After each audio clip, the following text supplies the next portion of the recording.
Hello, hello, hello, everybody. Welcome, welcome, welcome.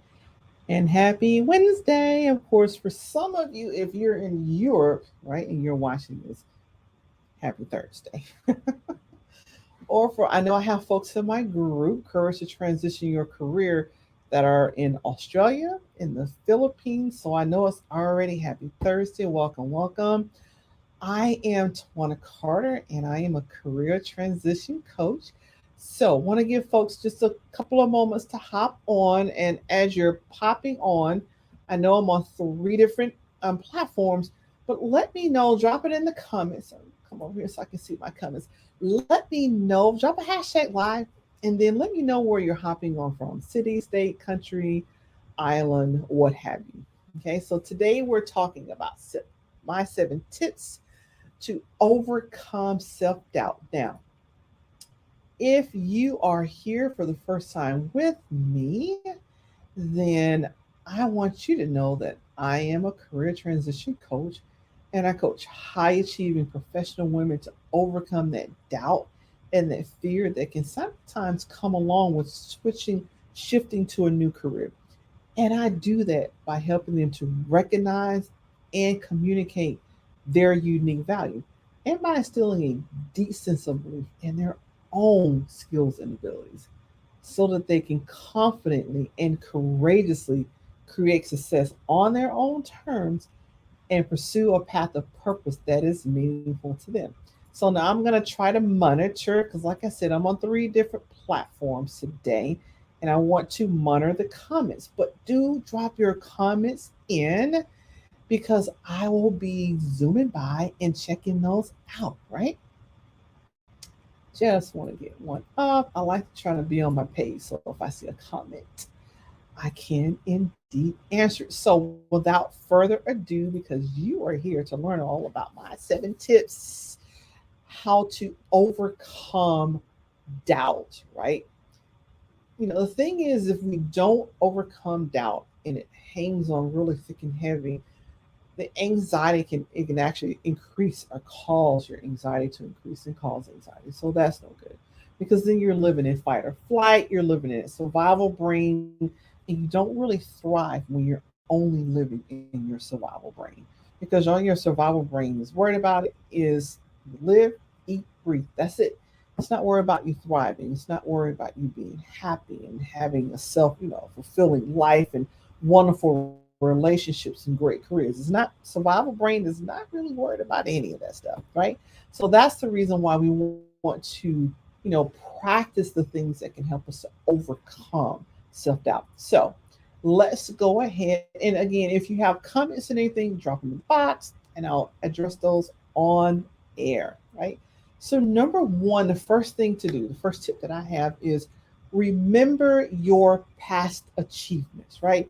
Even if you got to go back to the second grade when you won that field day contest and you were number one, look, hey, remember your past achievements.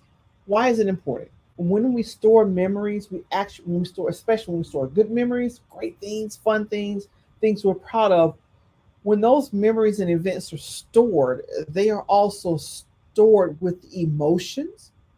So literally you can think about a time of your past achievements, and when your brain accesses that memory, it will flood you with the emotions that came along with it. You know, for instance, that moment if you graduated high school, how it felt to walk across that stage, get that diploma, you're like, yes, I'm done. I am done forever with high school. Yes, you can access those memories and it will flood your brain with how good that actually felt, right? And also, bonus here, keep a journal of your past accomplishments, of your greatest moments, right?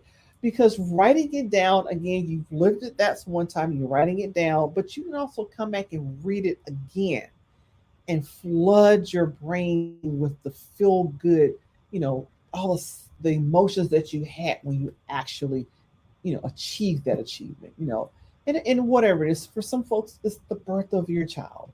For other folks, is walking across the stage, getting a high school diploma, or getting a college degree, it's buying your first car. How cool was that? I was so proud of myself. I couldn't stand myself, right? So those things, You can reference back to those things to help you overcome doubt. Okay. Number two is a fairly simple one. Set small goals or intentions. Intentions tend to be a little gentler than goals, but you can set a small goal. For instance, try to start off your morning by setting a small goal and achieving it. When we set a goal and we achieve it, right, our brain gets the feel good chemicals rolling around. You get a little shot of dopamine. Yes, I did it. Got through that. What's next? Right? And if you can start your day off with a small win, your brain kind of likes it. It's going to find another win.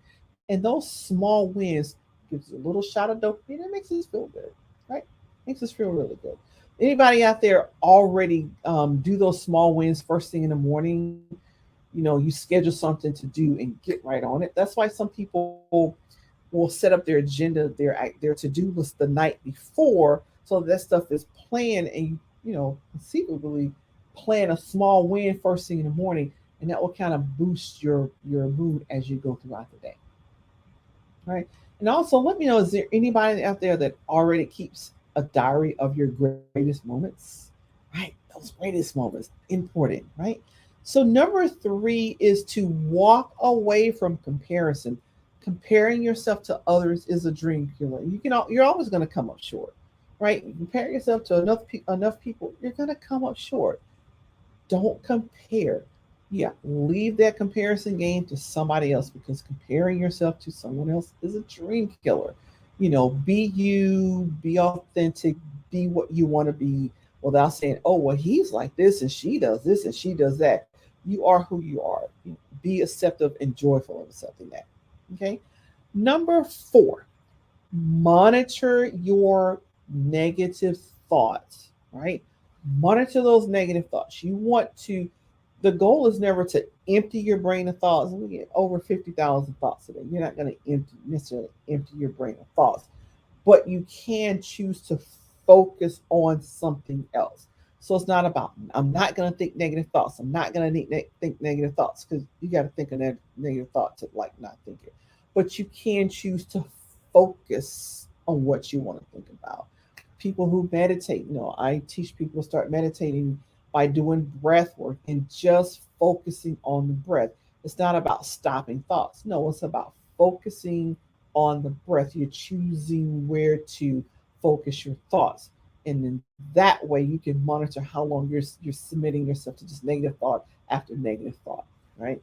Because they rob us of our confidence, our self-confidence, they rob us of our self-esteem, because your brain can get used to thinking negatively, so that pretty much everything you think about is negative.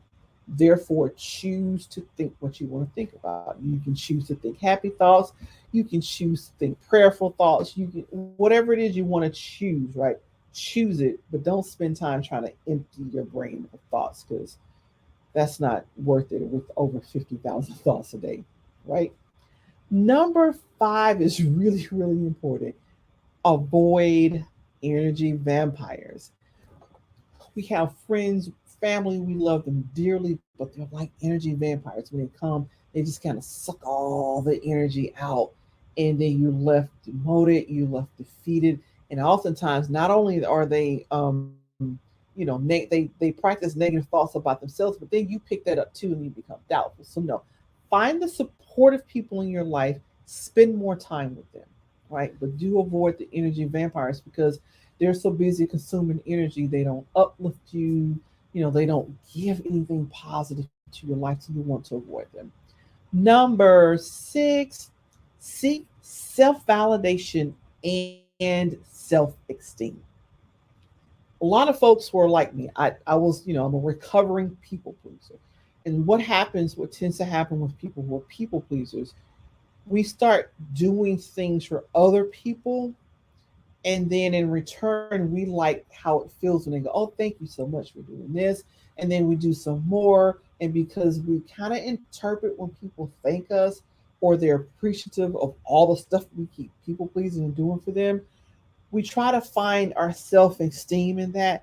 But it's not self-esteem, that's other esteem. You are trying to get self-validation for things you do for other people.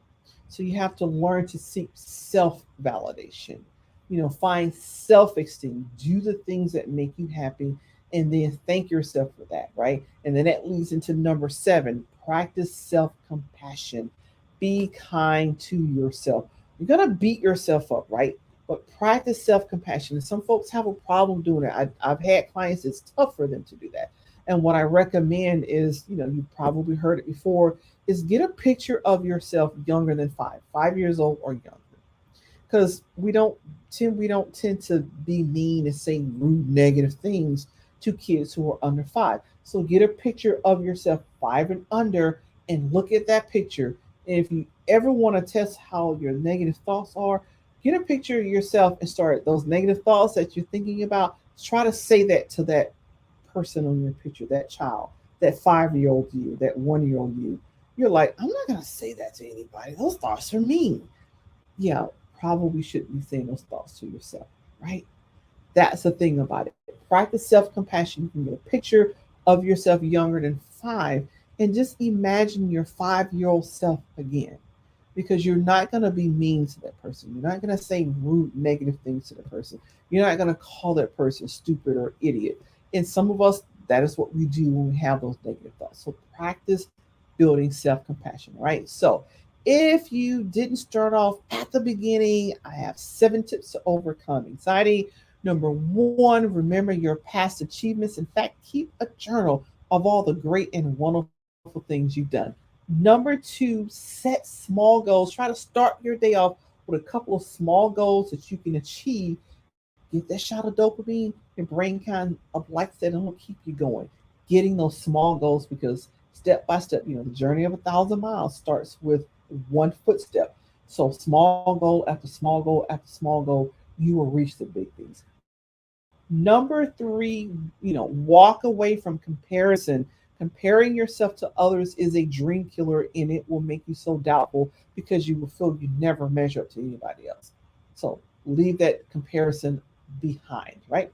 Number 4, monitor your negative thoughts. Remember, if you think negatively all the time, your brain gets used to that. So you want to monitor those negative thoughts. Choose what you want to focus on. It's not about emptying your brain of thoughts. We don't want to do that, but choose what you're going to think on. You can get a picture, a picture of nature if that's your thing. I'm a beach person, so all the scenes on my computer are all of beach scenes, and I choose to focus on those things at different times of the day. That's an easy way to monitor your negative thoughts. Number 5, avoid energy vampires. They kind of suck you dry, leaving you with no energy, and then they're kind of negative, and then you pick that up, and the next thing you know, you're just doubting yourself again. Number 6, seek self validation for self esteem. Leave other esteem behind. That's when you try to do things for other people so they can thank you or be appreciative of you. You try to build your self esteem on that. It doesn't work. And finally, number 7, practice self compassion. If that's tough for you to do, get a picture of yourself younger than 5, and then just imagine yourself as a 5-year-old, and treat yourself as you would that 5-year-old child. All right, so that's what I have for you today. If you want a free PDF of the whole video, so you don't have to go back and jot things down and write it down, drop confidence, #confidence in the comments, and I will send you the free PDF of this video. Otherwise, I will see you back here next Wednesday, same bat time, same bat place, 8:35 Eastern PM. Thanks for joining in. Take care.